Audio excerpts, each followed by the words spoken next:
welcome. This is the sharing wheel. Today we have Spleen Eck. Nice to see you, Spleen. You have a lot of explaining to do. Isn't that terrible? Explaining? Yeah. Spleen and I go way back to the Trash Finders Ball days. That's where we met, and I believe you're a multiple finalist in the ball. Yeah, I never won, but definitely a contender. I never won either, and I thought I should have a few times. You know? Yeah, well, we all did. I think. Yeah. It's, and the view of the Trash Finders Ball was a ball for trash pickers. You bring your most prized trash find to the ball for judging, and then they would pick 5 finalists, and each finalist would be interviewed by the judges, and then the winner would be picked, and they'd be seated in a purple throne and serenaded and get a trophy made out of trash. But Spleen or I never got to that mountaintop of winning it. But it was a successful fundraiser. Absolutely.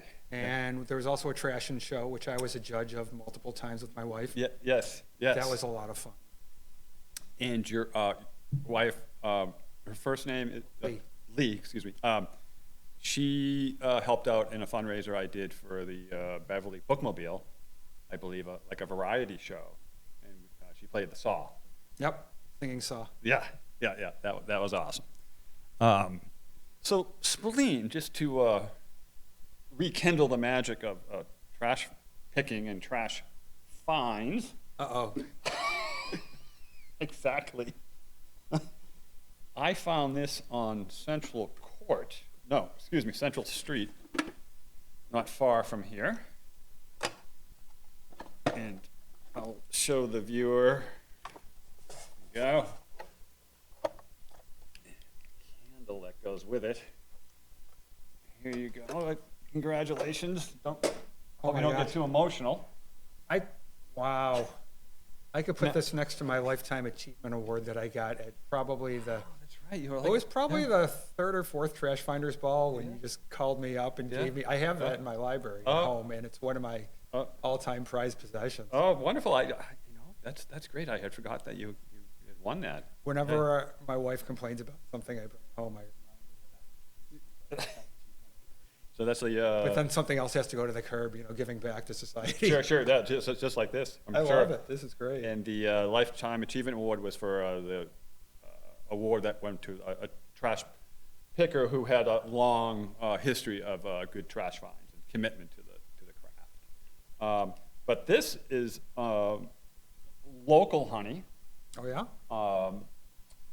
That you can light, which goes in if you open the door. So if the lights don't go out, you got your stuff. We're all set. You're good. We'll have our 3 watts and we could brush our teeth. Right? Yeah. You can all hang out by the box. Oh, thanks so much, buddy. Yeah, sure. Appreciate it. Yeah. Pleasure. And then, Spleen, you went to Mass Art. Yep. And how did you make the transition from like artist? I mean, you're always an artist is an artist, but how'd you get into coins, gold, silver, diamonds, jewelry, appraisals? Estate appraisals. Yep. Estate appraisals. So I moved to Boston. I was a starving college student, like a lot of us, and I would buy and sell musical instruments. I'd go into Daddy's Junkie Music in the basement and stuff people traded in. I'd find a treasure. Yeah. And I'd make 25% selling it. I'd put up little flyers at pizza places with my phone number, call, and stuff sold. So that's how I got into buying and selling. And then I'd go to flea markets and antique shows, things like that. Yeah. $500. I kept seeing them, and I took a lot of money. I paid more than $500 for one. Last made in 1942. And I sold it to a judge 2 weeks later at a significant after that. This was before the internet, so I did a lot of research, phone calls, begging people for information on them, exchanging information with other collectors. And then it worked its way into coins. Originally it was currency, and I did music. I always played in bands. Yeah. So musical gear was fine. The currency was by accident. Yeah, yeah. That led to coins, which Yeah. it's infinite because there's Yeah. worldwide. You know, BC era up to present, over 200 countries that no longer exist. Yeah. So I do a lot of appraisals for estates and lawyers. Families bring things they have. That's a big service I provide. Often they don't sell it. They just want to know. Shares, things like that. Sure, sure. But the records keep me sane.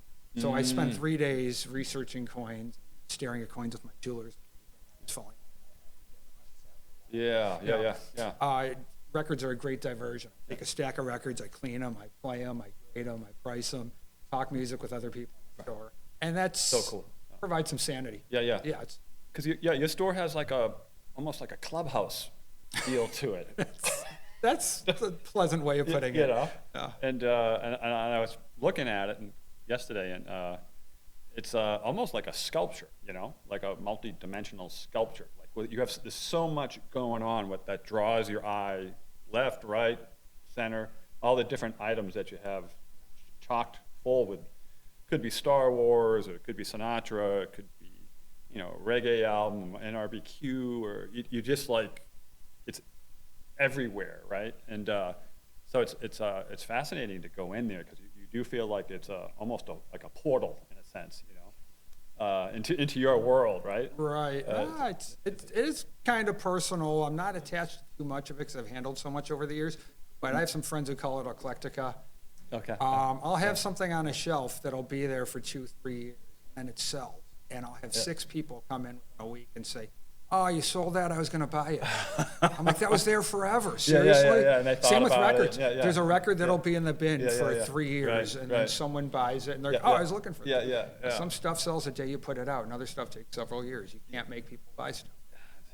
It's interesting in terms of like what sells, what doesn't sell, and like you're saying, something sells 5 years later, or what gets brought in, and then you obviously have stuff that comes in often that you don't really want. On it all. Yeah, Right. most stuff probably. Large majority. Yeah. I used to buy, when I opened my first brick and mortar 15 years ago, I'd buy about half of what came in, a little more. Now I'm buying less than. Yeah. And so as soon as you bring in a box of stuff and I don't want it, the buyer or the seller says, "Who buys it?" I said, "Well, if I knew, I'd sell them all of mine." Yeah. Clearly, Right. there's not much market Right, for it if I right. don't want it. I can't find, yeah. Yeah. So I often suggest people donate it. It's recycling, it's green, someone else might want it. Sure. Or you Yeah. could leave it at your curb with a free sign. Absolutely. Which I love doing. Yeah. Almost everything I leave, if it's not trash day and it's not raining, I like to put things out. Yeah, So the yeah. elements don't get to them. And it Yeah. goes, it's Yeah, great. absolutely. I love doing it. It feels good. And you don't see enough of that, you know, because it's sort of people tend to get rid of their stuff in different ways now, you know. Like in the old days, Oh, yeah. you'd get a lot of trash out there that you could peruse through. Yep. So like circling back to music, what's your concert resume like? And like what are your interests in music and some of the bands that you would like to see? I've seen almost every band, except Valentine's Day. My wife got me tickets for a band that I've loved for Yeah. years. I used to Yeah. get made fun of for buying their records in high school. Yeah. The Grateful Dead guys who worked at the record stores would say, "Oh my God, this kid's buying Devo out of the 25-cent bin." Right, I'm yeah. like, haha, it's a $50 album now. You're It's right, like right. the original It's like- Brian Eno produced Yeah. jam. Yeah. So I'm going to see them with my wife in a couple of months. Oh, fun. That's in Boston. A couple of Yeah, the yeah. members passed. Yeah. I read that, and I know one of the members of Devo was involved in the Kent State shooting, like back in Oh, wow. 1970. Wow, sure. They were from Akron. They were in so- the outside at the, which Wow. is kind of crazy. And then, do you ever see the collaboration they did with Neil Young? Yep. That was a Human Highway. Yeah. Very yeah. deranged. It's, Yeah. So I'll have people come Yeah. in my shop flipping through records, and they'll talk about really obscure things like that. Yeah. So- and it's amazing how much worldwide, Australian Yeah. things like this that or New Zealand pop, alternative. Just these strange little South American surf people talk about. All these little niches around. French cold wave music. Oh man, yeah. It's endless. And then if you go on YouTube, you know, people will do that before they buy a record. If they see something, they'll listen to it. You go down the rabbit hole and you find out all these other artists. Similar genres. Wow. It's endless. It's the same thing with coins. You know, people collect countries that no longer exist, or they collect one country, but they want every time someone passed on, they'd put a new emperor on the coin. Right. So they want one of each emperor from that country because their ancestors are from there. And people collect for the most. Another thing I thought of yesterday when we stopped in was what people. This couple used to come in my shop every 3 months. I think they moved. And they'd buy a dozen albums or more. And once they were buying albums, cartoon covers. Another time they were buying albums that were just black and white covers. Didn't matter what it was, just went through the store, they'd find, you know, a dozen albums. I'm like, what are you guys doing? They said, oh, we decorate, we entertain a lot, we have parties, and we have them over the couch, and it's conversation. So it just the reasons people collect is so endless. Wow. I love it. Yeah, the great record collection in there, and you said you got a lot in storage too. Oh my gosh, yeah, I have about 3% of my vinyl. Probably 5,000 or so records. Wow. Yeah, it's such a the whole thing's fascinating. So did I see on the wall your first concert was Flock of Seagulls? Oh, so when people come in the shop, when they see those hanging up, people could write down their first concert. Okay, cool. And they could write down the first record, tape, CD that they bought themselves, not one that they got for their birthday. They saved up their own money. So that's a lot of fun. I'm going to plaster my windows with that at some point. I have piles of sheets. My first concert was Billy Joel. 1980. Wow. Innocent Man. Cussed on stage. There was some feedback. It was like a Spinal Tap moment. And then we get home, and my mother watching the 11 o'clock news, and she's like, I heard he cussed on stage. I'm like, yeah, he did. And now I think people demand a refund if you don't cuss on stage. It would make the news if you don't cuss. And the first tape I bought myself, I had a dozen. But the first one I saved up, I remember I was at summer camp, and at work, Cargo got played. So I bought that one. A couple weeks later, I bought Def Leppard's Pyromania and Men Without Hats. Safety Rhythm of You. I bought the same time. We had this crummy piano shop up the street that had a cabinet of sets. I saved up and I bought the two that I thought I could live with. Fun. I think my first, I guess they're called 8-tracks. Was Flash in the Pan, which was also an Australian band. Kind of a trippy kind of Australian band. But I love was the Men at Work album, their big album that you. That was their second one, yeah. So it's like, it's interesting. Like we're getting into territories where I hadn't thought about, but which is good, which is great with conversation, right? That you can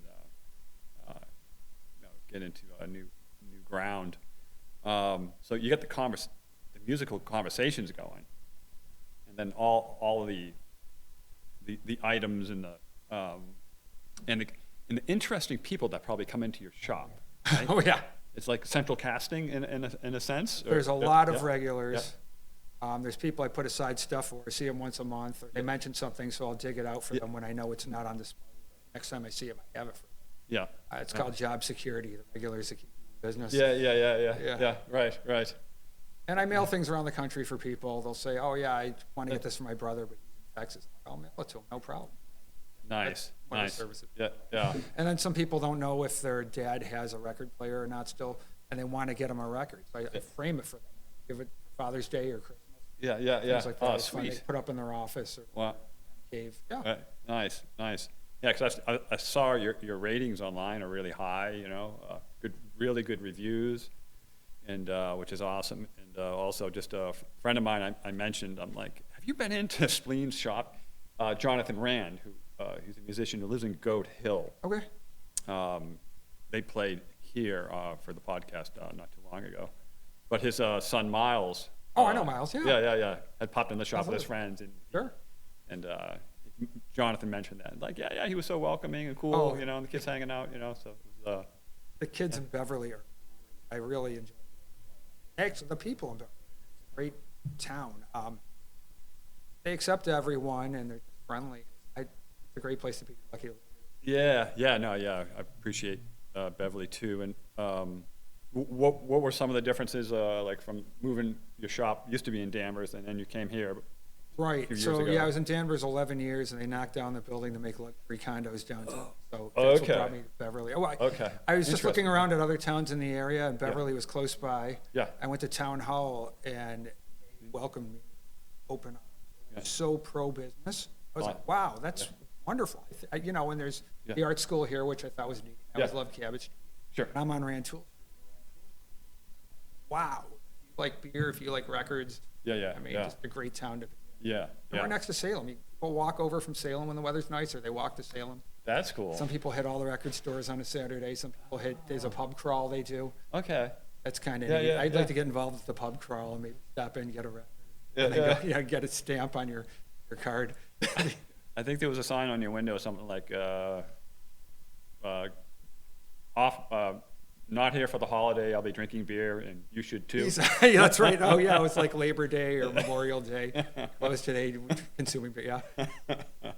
I've also had the gone snowboarding sign on the wall, Yeah. on the front door sometimes. Yeah, that's great. It's funny because I've seen you there, and there used to be a pizza shop there before you, which was the son of the people that ran. His parents ran Little Italy, the pizza shop down here. So when you moved in, was everything cleared out, all the pizza ovens and all? Oh, yeah, all that it was stuff? Yeah. staged to be a salon. Oh, okay. And the pandemic kept her from opening. Oh, I see. Okay, and then so you moved in during the pandemic, or but Right after. right after? Yeah. Okay. Yeah, and so things come in and out of style. Like, and you talked about maybe before we started filming, like Billy Joel, for instance. Like, we Exactly. grew up with him. We were saturated with all his hits and kind of He poo-poo was it. huge, yeah. And now he's back, apparently. He is. Well, and so I look at why things like this happen. You and I were sick to death of Billy Joel. We know every note of every hit because they're ingrained in our head. That's Sure. what makes a hit. Sure. Mick Jagger said. You know, the song doesn't have to be great, but you hear it enough and you know it and you're familiar with it. Mm-hmm. So you and I are sick of it, but the college kids aren't. They haven't heard it 10% of the times that we've heard it. Yeah. So things I used to throw in the dollar bin, I can't keep in stock. A couple of his Yeah, albums. yeah. Same with Fleetwood Mac. Used to Yeah. go in the dollar bin, believe it or not. Right. And now you go to Target and it's $25 for a repress of it. Wow. Some of the represses aren't that great. I'm a big fan of the original. A lot of the repressed vinyl, they just dump a CD onto a slab of cheap plastic, Okay. and it's not as good. There are some good labels, Yeah. but a lot of them are just not great. Yeah. And they're very fragile. They use the heavy 180-gram vinyl now, Okay. so every scuff and fingerprint shows up on it. Oh, okay. Whereas the ones we grew Okay. up with were a little more durable. Yeah. You could drop it, and sometimes it would Sure. scratch. Yeah. Yeah, they had a little flex to them. Yeah. And of course, it was like the album cover art, of course, is like just. Big. Well, that's another reason why younger people have gotten into it. A lot of them downloaded and never bought anything. I talked to some Yeah. kids who've never bought a CD, but they're buying records. Yeah. And it's yeah. something tangible, and they get the whole experience. Yeah. the art, and the- Yeah. It's interesting. So you think like nothing really cool's going on like with music today? Like, I don't know, it might sound ridiculous, but like the Grateful Dead, I used to follow the Dead around, and Garcia used to describe it like, it's like being a hobo and jumping a train and going from city to city, and we allow that to happen in another way, But the kids have that kind of experience today in terms of like with music and just I don't know, just or is it just all online and everyone's got their earphones on and you're at a concert and the phones are up. You're not. You kind of somehow the essence of music maybe has been diluted or something. It's changed so much. Or am I being an old fogey? Well, the online is where most kids discover things, especially during the pandemic. My 19-year-old son, 4 years ago during the pandemic, he'd come downstairs, he'd be singing some 80s song. How do you know that? Yeah. And then I'd assume he knew something else because he knew that. It's just, he heard it, streaming it while he's playing a video game. Yeah. And or one of his friends did. So kids are getting exposed to things. I had to order 45s, small record, from England through magazines. Mm-hmm. There was no internet. When I was in high school, if I was yeah. collecting Gary Newman rarities, like that. Yeah. And now you just go on YouTube, you can hear everything he's ever done and demos and live things. Right, Any right. artist. Yeah, I do that when yeah. I'm driving. I have my earbuds in. I don't want to listen to the radio. Right, And right. I'll stream the band Sparks. My wife and I really Yeah. concerts. Some are good quality. Yeah. And sometimes there's slightly different versions like that. And it's a lot of fun. And the accessibility kids have. Yeah. They could stumble. Right. And I think that's why people are jumping instead of just being into rock and roll. God. Okay. Yeah. No worries. Yeah.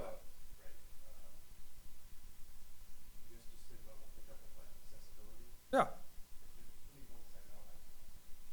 Yeah. Yeah, it's like obviously some cool things about it.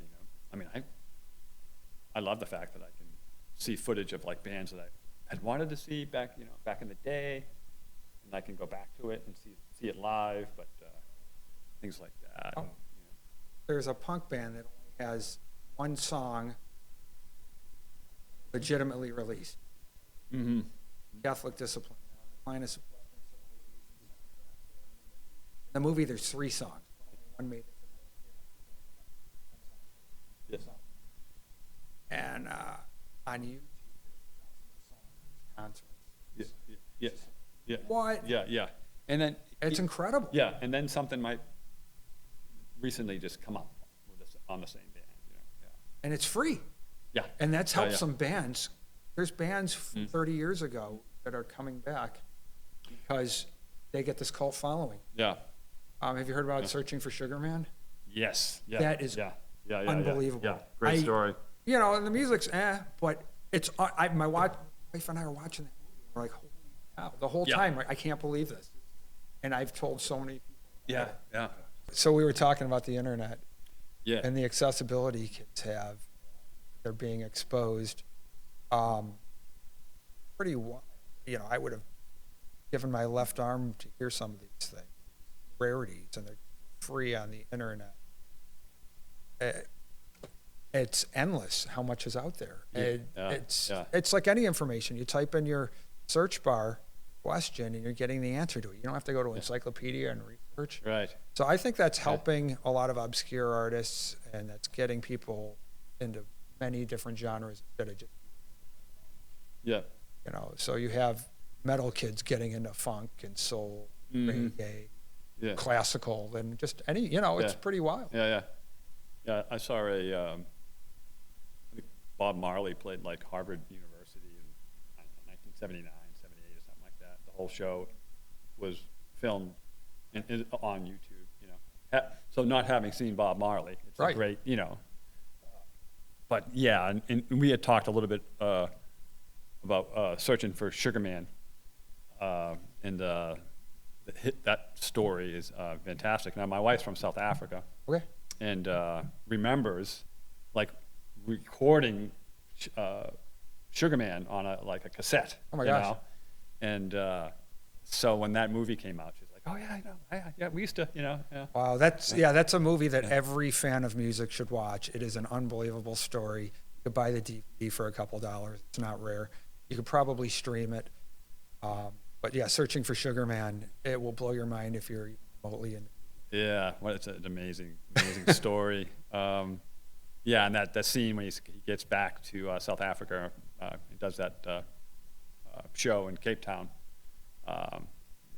Just really, It's unbelievable. It's yeah, the power of music, you know. That's it. And then that's what I'm talking about, right? Like the kind of the kids have access to like that today with the way things are structured, and it's just I think what we're saying, it's just different. And yes, it is, but it's just different. Right? Yeah, music's very important to people, and it's nice that you don't need a lot of money to have a big access to music now. Yeah. You could stream it. I mean, you don't even have to pay for most of it. You can subscribe and get it without commercials. Right. It's great for kids. Yeah, yeah. And I think that's a net benefit. Yeah. I wish the artists could make a little bit more music's being streamed, as the big corporations are. And you know, you get millions of streams and you're making a couple bucks here and there if you're lucky. I know some pretty successful artists who are like, I get a little bit here and there. I got an agent. That's crazy. But it's there's definitely a little bit of unfairness there. There always seems to be like unfairness, hey, in the music industry. Oh well, the artists always like it goes get back the short end of the stick. African American artists, you know, actors also. I mean, the Three Stooges, any of that. It's such like a I don't know, industry that corporate greed. Yeah. I don't know if that's the way it is everywhere, or is it specific to the music industry? Maybe it's. We won't go down that most road. Entertainment, I believe. Yeah. Yeah. So. Yeah, it's fascinating, Spleen. I'm going to have you on again so we can pick up this thread.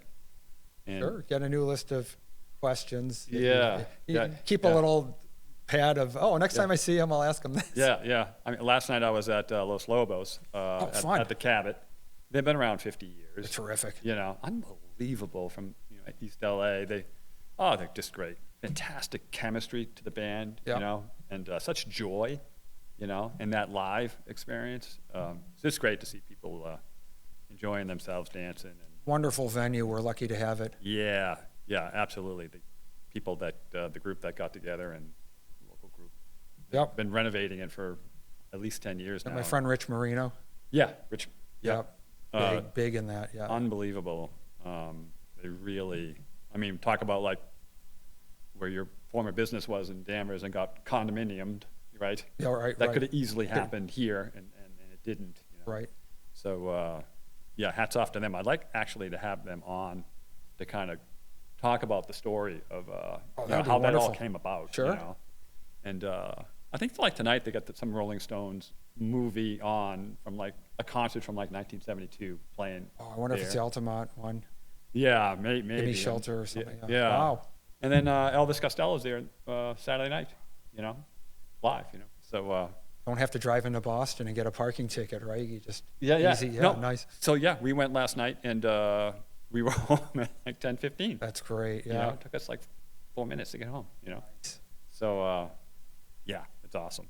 But the power of music and I know you're a musician. Are you still playing or you're not as much as I'd like to because I run my business alone. Yeah. It's full-time plus. Yeah. I mean, it sounds like it's all consuming. Yeah. It's back on my mind. There's a few friends I want to do projects with. Yeah.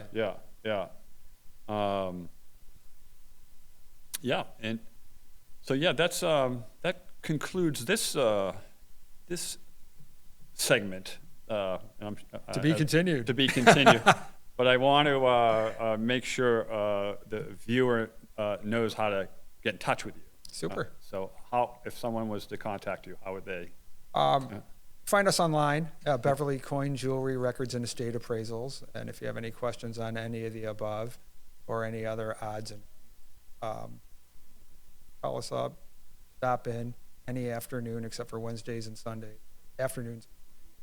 If my flag's out, I'm open. Cool. And you're at 38 Rantoul. Yep. And on the corner of School and Rantoul. Yep. Yeah. Steps from the Anchor. Everyone's like, I know the Anchor. Yeah. If the flag's down on a Friday afternoon, maybe you're down on the Anchor. That's right. Having a pint. They have a great little outdoor scene there. But it fills up fast. Oh, yeah.